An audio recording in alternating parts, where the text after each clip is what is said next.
Hello guys, welcome to the Commerce Point. This is the another video of my channel. आज मैं आपको start करवा रही हूँ क्लास 12th की मैक्रो इकोनॉमिक्स।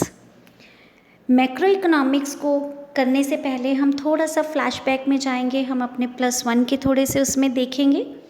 हमने टाइप्स ऑफ इकोनॉमिक्स देखी। हम 2 लेवल पे इकोनॉमिक्स को पढ़ते हैं, एक माइक्रो लेवल पे और एक मैक्रो लेवल पर, means micro economics and macro economics. जब हम बात करते हैं माइक्रो इकोनॉमिक्स की, तो इसकी डेफिनेशन क्या होती है?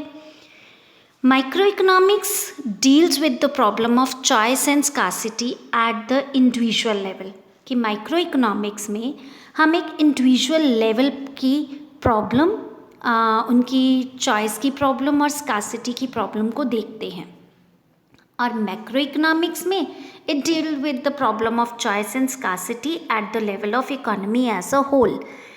कि अब हम देखेंगे मैक्रो इकोनॉमिक्स में कि कैसे प्रॉब्लम ऑफ चॉइस और स्कार्सिटी की अराइज होती है एक पूरी economy as a whole level पर।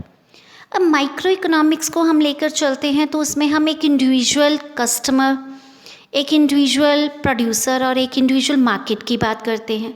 लेकिन जब हम मैक्रो इकोनॉमिक्स में आ जाएंगे तो करेंगे तो इसमें हम लार्ज स्केल पे बात करते हैं। लार्ज स्केल में मीन्स एक कंट्री की बात होती है और एक हमारी पूरे रेस्ट ऑफ द वर्ल्ड के साथ कैसे हम डील करते हैं, तो हमारी पूरे वर्ल्ड की बात होती है।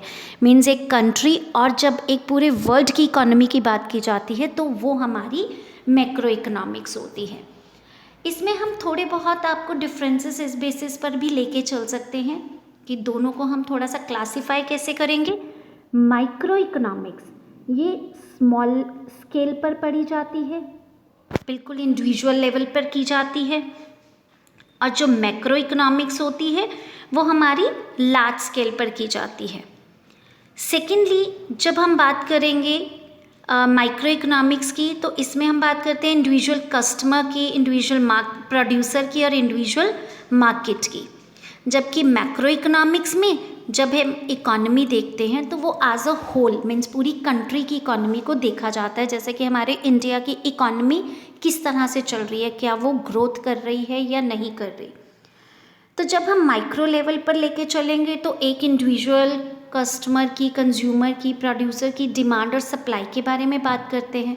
और जब हम मैक्रो लेवल पर आते हैं तो हम aggregate demand and aggregate supply की बात करते हैं कि एक पूरी कंट्री में टोटल गुड्स और सर्विसेज की कितनी डिमांड हो रही है। मीन्स एग्रीगेट डिमांड पूरी कंट्री में कितनी हो रही है एंड एक कंट्री में कितनी एग्रीगेट सप्लाई हो रही है गुड्स और सर्विसेज की। माइक्रो इकोनॉमिक्स में जब हम बात करते हैं तो मैक्सिमम सेटिस्फेक्शन की बात होती है कंज्यूमर के पॉइंट ऑफ व्यू से। प्रोड्यूसर का पॉइंट ऑफ व्यू देखें तो वो प्रॉफिट मैक्सिमाइजेशन की बात करता है क्योंकि वो प्रॉफिट के ऊपर फोकस करता है। और जब हम मार्केट की बात करते हैं तो मार्केट में हम जब लेके चलते हैं तो उसमें हम प्राइस डिटर्मिनेशन की बात करते हैं कि कैसे कंज्यूमर और प्रोड्यूसर एक पर्टिकुलर प्राइस पर एग्री हो जाते हैं, वही हमारा मार्केट इक्विलिब्रियम होता है। लेकिन जब हम मैक्रो इकोनॉमिक्स में बात करेंगे तो हम बात करेंगे सोशल वेलफेयर की।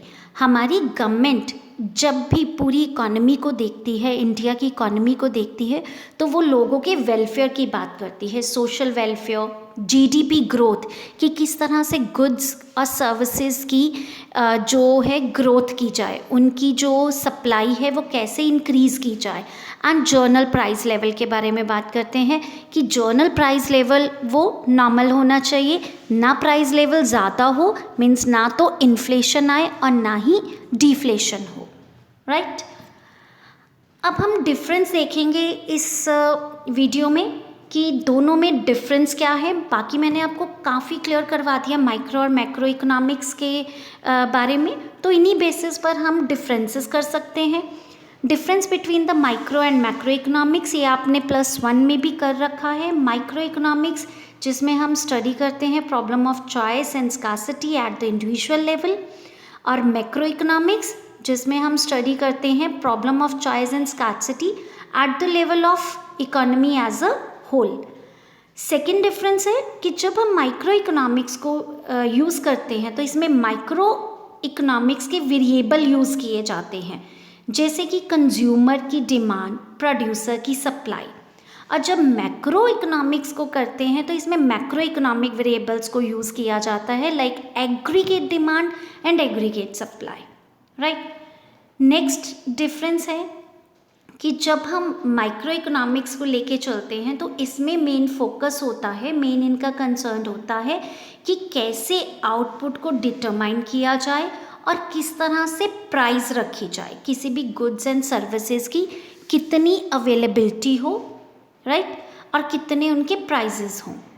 और जब हम मैक्रो इकोनॉमिक्स को लेके चलते हैं तो यहाँ पर एग्रीगेट आउटपुट की एक कंट्री में टोटल गुड्स एंड सर्विसेज कितनी होनी चाहिए ड्यूरिंग द ईयर, और जर्नल प्राइस लेवल क्या होना चाहिए in the economy as a whole, कि एक जैसे हमारे इंडिया में है कि गुड्स और सर्विसेज के क्या रेट होने चाहिए, क्या उनके जर्नल प्राइसेस होनी चाहिए, कि हर एक के अप्रोच में वो प्राइसेस रहे, ना इन्फ्लेशन हो ना ही ज़्यादा डिफ्लेशन हो। माइक्रो इकोनॉमिक्स में जब हम फोकस करते थे तो उसमें हम मैक्सिमाइजेशन लेके चलते थे, या तो हम लेके चलते थे मैक्सिमाइजेशन ऑफ सेटिस्फेक्शन की, या फिर प्रॉफिट मैक्सिमाइजेशन लेके चलते थे। लेकिन जब हम मैक्रो इकोनॉमिक्स की बात करते हैं तो इसमें हम लेके चलते हैं मैक्सिमाइजेशन ऑफ सोशल वेलफेयर, कि इसका जो फोकस है सोशल वेलफेयर होता है, क्योंकि हमारी गवर्नमेंट हमेशा सोशल वेलफेयर के ऊपर ज़्यादा फोकस लेकर चलती है। माइक्रो इकोनॉमिक्स नैरो कंसेप्ट है, नैरो स्कोप है, जिसमें कि एक इंडिविजुअल पर्सन या इंडिविजुअल मार्केट के बारे में हम स्टडी करते हैं, और जबकि मैक्रो इकोनॉमिक्स जो है ये काफ़ी वाइड कंसेप्ट है, वाइडर स्कोप हो जाता है इसका, क्योंकि इसमें हम पूरी कंट्री की बात करते हैं, राइट।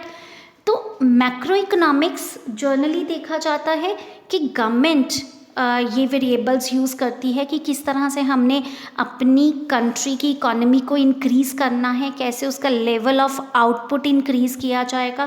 तो यही सब हम आगे अपनी वीडियोस में पढ़ेंगे मैक्रो इकोनॉमिक्स के बारे में। तो ये थोड़ी सी इंट्रोडक्शन थी मैक्रो इकोनॉमिक्स के बारे में, और हमने थोड़ा सा डिफरेंस देखा माइक्रो और मैक्रो में, कि किस तरह से माइक्रो और मैक्रो में डिफरेंसेस होते हैं।